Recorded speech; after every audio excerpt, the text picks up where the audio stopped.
All right, a happy Sunday. Hopefully everybody is great. How was your Saturday? Something else. But all is good in the world. And we are going to do a video on the Charlotte uh, Phoenix trade that was reported earlier today by Shams that will not get completed until July 6th, which is the official start of July 1 starts the official calendar year. July 6th is when the moratorium is lifted, and Charlotte, of course, is in the news again, trading Miles Bridges. They're starting forward to Charlotte for Grayson Allen and Royce O'Neal. They pick up a 2033 unprotected first, which is a pretty significant price to give up when you're looking at it from Phoenix's perspective here. So in its last, I guess, 72 hours, Charlotte picks up a 2033 unprotected first from Minnesota and an unprotected first from Phoenix. They also send a least favorable 27 second, which is Orlando and Boston, and a 2029 first goes to Phoenix. The wording is, I'm not going to get everyone all complicated. The wording is a little bit complicated, but basically they had the right to swap with Minnesota 1-5, and they also had the least favorable of Minnesota, Utah, Cleveland.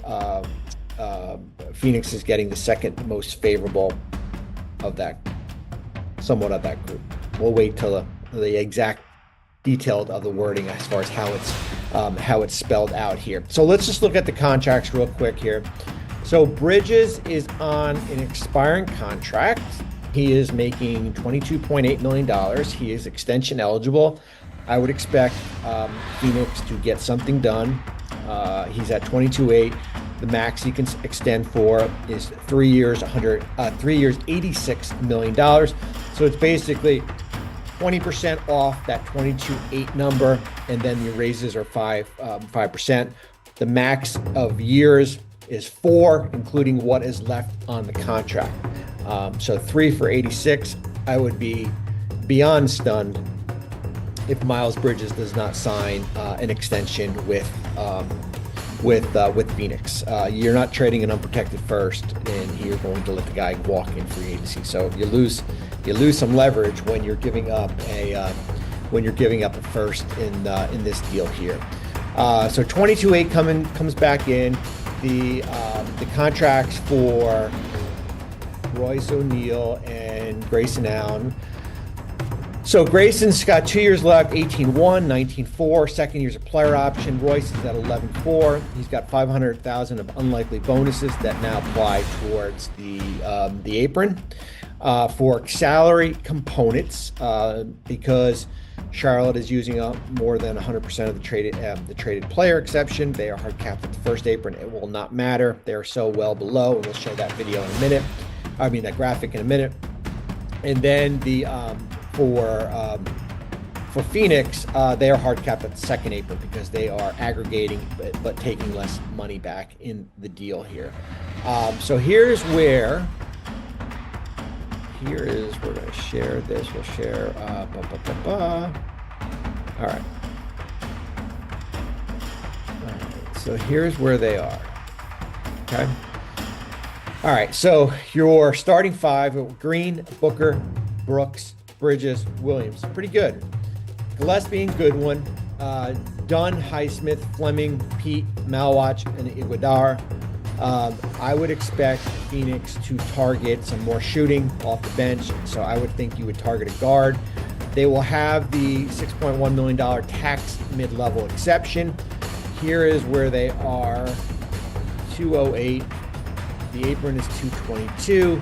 Non-tax. The tax mid-level. Tax ML is 6.1. So I would expect a shooter to be targeted. Brooks, Iguodala, Bridges, and Jalen Green is a 10-1. We'll keep an eye on the Dylan Brooks, who's also extension eligible. Here are your 4 free agents, and here's your depth chart. So there is a priority for Phoenix to go get a starting power forward. and you do that with Miles Bridges, who averaged a little over 17 points per game last year with Charlotte. Let's talk about Charlotte. Okay, so that is Phoenix in a nutshell here. So Phoenix right now has, they basically swap out their 33 unprotected, which is rich. You can trade 33, even though 32 is frozen, because, is 33 frozen or 31? Hold on 1 second. The year is just like oh, catch up with the years. 32 is frozen, so you could trade 33, even though whatchamacallit was frozen and everything like that. All right, so that is Phoenix in a nutshell. All right, so let's talk a little bit about the Charlotte Hornets. So when you look at Charlotte, who has now traded LaMelo, your starting point guard, and your starting power forward for Naz Reid, Grayson Allen, who had an off year, had dealt with some injury, and Royce O'Neal, who's a serviceable big off your bench. You get to 2 unprotecteds, 33, Minnesota and Phoenix. You get a couple swaps in there too from the Timberwolves. And I think when you look at it, and I know some people in Charlotte were like, wait a minute, we had all this momentum, we were building it. And I think you have to kind of take a step back and realize kind of where you are with your roster. Could you duplicate? What's the upside with that roster? Are you comfortable paying Miles Bridges a new deal, who is on an expiring contract here? And I'm not ready. I'm not saying this team took a step back. I would totally disagree with that here.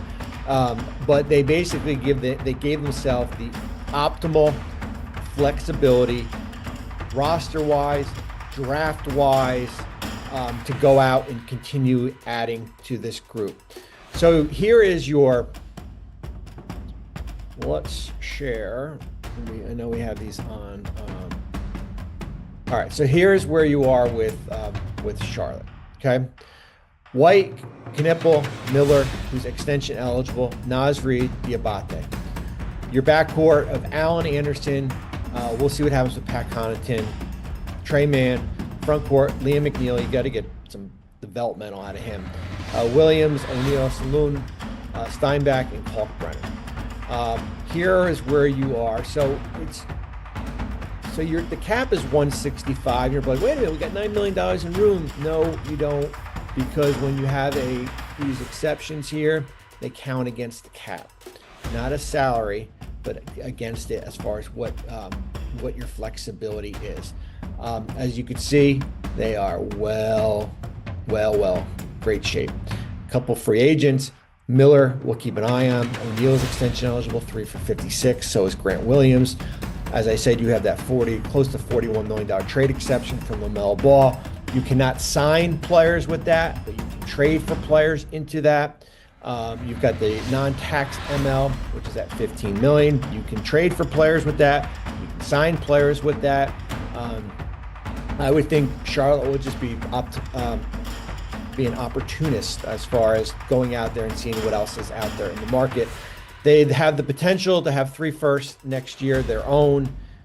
Miami, if it's 15 to 30, and Dallas, if it's 3 to 30. And as we've talked about at length, they have a litany of draft picks, I think second most among all teams, and they are in really good shape here. So it's not a step back. It's basically just taking advantage as far as where they think their roster is. And their roster, they felt, was not, they weren't going to run out a 60-win team with this group based on what they saw in the second half of the year.